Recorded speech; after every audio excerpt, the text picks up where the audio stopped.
اللہ کے نبی صلی اللہ علیہ وسلم فرماتے ہیں، اب ہم دیکھیں گے جھوٹی بات بیان کرنے کا کیا معاملہ ہے۔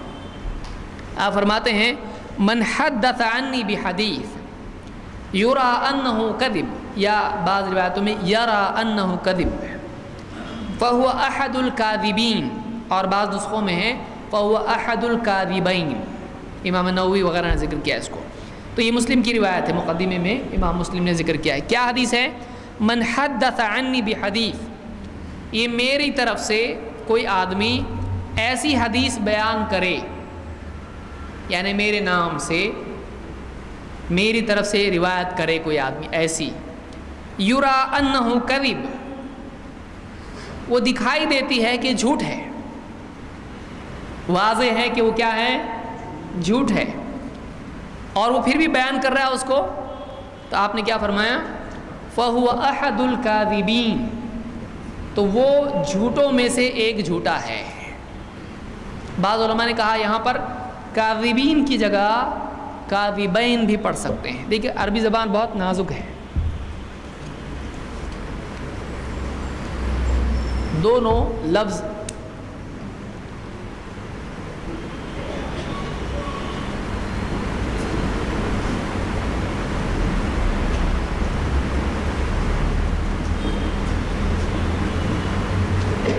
احد الکاذبین، احد الکاذبین، بہت سارے لوگوں نے فوٹو تو دونوں ایک ہی ہے، دونوں میں فرق ہے۔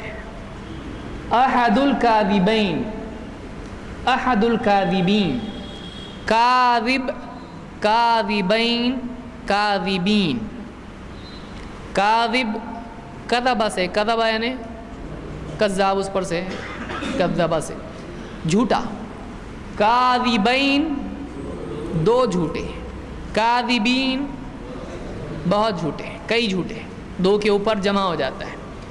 تو جو ایسی حدیث بیان کرے وہ دیکھ رہا ہو، کلیئر ہو کہ وہ جھوٹ ہے، میرے نام سے بیان کر رہا ہے، تو بیان کرنے والا آدمی بھی کیا ہے؟ دو جھوٹوں میں سے ایک جھوٹا۔ کاذبین اگر لفظ ہم لیتے ہیں تو کیا مطلب ہوگا؟ وہ دو جھوٹوں میں سے ایک جھوٹا ہے، اور اگر کاذبین ہم پڑھتے ہیں تو یہ ہوگا وہ جھوٹوں میں کا ایک جھوٹا ہے۔ علماء نے دو طرح سے اس کو سمجھایا ہے۔ پہلی حدیث، وہ دو جھوٹوں میں سے ایک جھوٹا ہے، کون؟ جھوٹے دو قسم کے لوگ ہوتے ہیں، ایک جھوٹ گھڑنے والا اور دوسرا جھوٹ پھیلانے والا۔ تو ایک نے جھوٹ گھڑا لیکن اس کو معلوم تھا یہ جھوٹ ہے، پھر بھی اس نے اس کو کیا کیا؟ دوسروں تک پہنچایا، تو یہ دو جھوٹوں میں کا ایک جھوٹا ہے، کیونکہ دونوں جھوٹے ہیں، گھڑنے والا بھی پھیلانے والا بھی، تو یہ دوسرا جھوٹا ہے۔ پہلا جھوٹا کون ہے؟ جس نے حدیث گھڑا، سمجھا؟ دوسرے اعتبار سے اس کو اگر کاذبین جمع پڑھیں تو علماء نے اشارہ کیا اس حدیث کی طرف کہ میرے بعد کذاب دجال آئیں گے جو ایسی باتیں بیان کریں گے، حدیثیں جو تم نے تمہارے باپ دادا نے سنی نہیں ہوں گی۔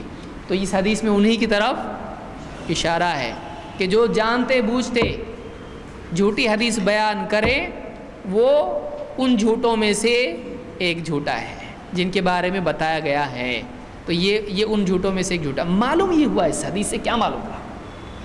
کہ آدمی کے جھوٹا ہونے کے لیے، غیر معتبر ہونے کے لیے اتنا کافی نہیں ہے، صرف یہ نہیں ہے کہ وہ حدیث گھڑنے والا ہے تو جھوٹا ہے۔ اور ایک آدمی بھی جھوٹوں میں سے آتا ہے، کون؟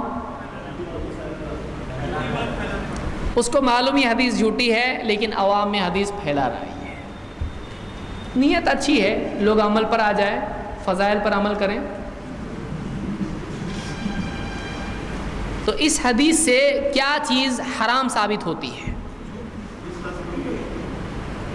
یہاں ایک آگے نہیں، اس کی نیت اچھی ہو تو چلتا، نیت اچھی نہیں ہے تو نہیں چلتا، ایسا دین کے فائدے کے لیے چلتا ہے، ایسا ہے حدیث میں؟ کیا نبی کو نہیں معلوم دین کا فائدہ کس میں ہے؟ کنسیشن کسی کو دے رہے ہیں دین کے فائدے کے لیے کرو، چلو۔ اللہ نے جہاں ہم کو دیا نا، مردار اگر جان بچانے کے لیے کچھ نہیں ملا تو مردار کھا سکتے کہ نہیں؟ تو اگر لوگ دین پہ نہیں آ رہے تو جھوٹی حدیثیں بنا کے دین پہ نہیں لا سکتے؟ ہے کہیں ایسا؟ تو جو جانتا ہو کہ حدیث جھوٹی ہے اور پھر بھی اس کو لوگوں میں بیان کرے تو یہ آدمی بھی کیا ہو جاتا ہے اس سے. اس لیے علماء نے ایسے راوی کو بھی ضعیف قرار دیا جو جانتے بوجھتے ایسی حدیثیں بیان کرتا ہو، چاہے اس نے نہ گھڑی ہو، اس نے نہیں گھڑا حدیث، لیکن تیرے کو معلوم ہے نہیں حدیثیں، تو وہ عام طور سے لوگوں کو حدیثیں بیان کرتا ہے، ایسی وضاحت نہیں کرتا ہے اس کو خود نہیں معلوم ہو تو ایک اور بات ہے، لیکن اس کو سب معلوم ہے اور پھر بھی وہ لوگوں میں عام کرتا ہے ایسی حدیثیں جانتے بوجھتے، وضاحت نہیں کرتا ہے، تو کیا جائز ہے؟ تو اس سے معلوم ہوا ایک کہ ایسا آدمی بھی جھوٹا ہے جو جھوٹی حدیثیں جانتے بوجھتے لوگوں میں پھیلائے، وہ آدمی بھی، وہ راوی بھی کیا ہے؟ ضعیف. 2 یہ عمل جائز نہیں ہے. ایک آدمی کو جب معلوم ہو یہ حدیث جھوٹی ہے، معتبر نہیں ہے، نبی صلی اللہ علیہ وسلم نے فرمایا، ثابت نہیں ہوا، کیا اس کے لیے نبی کے نام سے بیان کرنا جائز ہے؟ نہیں. جب تک کہ پکا ثابت نہ ہو جائے نبی صلی اللہ علیہ وسلم کی بات ہے تب تک کہ وہ بیان نہیں کر سکتا ہے. اور اگر جھوٹ بات پھیلاتا ہے، چاہے وہ ترغیب کی نیت سے ہو، لوگوں کی اصلاح کی نیت سے ہو، کتنی بھی پاک نیت ہو، ایک دم آب زمزم سے دھوئی ہوئی، چلے گا؟ نیت اپنی جگہ، عمل اپنی جگہ. دیکھا کوئی بچہ بھوک سے رو رہا ہے، اب کسی کی جیب مار کے قطر کے اگر کھلا رہا اس کو ایک دم روتے روتے، ثواب ملے گا اس کو؟ گناہ کیا اس نے، کیونکہ اسے کہا جائے کہ تیری جیب میں پیسے تھے نا حلال، اس سے کیوں نہیں کھلایا اس کو؟ تو نے جھوٹ چوری کر کے تو کھلاتا ہے. صحیح حدیثیں نہیں ہیں لوگوں کو دین پہ لانے کے لیے، تم جھوٹی حدیثیں کیوں لوگوں کو دین پہ لانے کے لیے استعمال کرے جبکہ صحیح حدیثیں ہیں؟ اسی لیے امام مسلم نے مقدمے میں کہا کہ جو لوگ ایسا کرتے ہیں یہ لوگ دھوکہ دے رہے امت کو.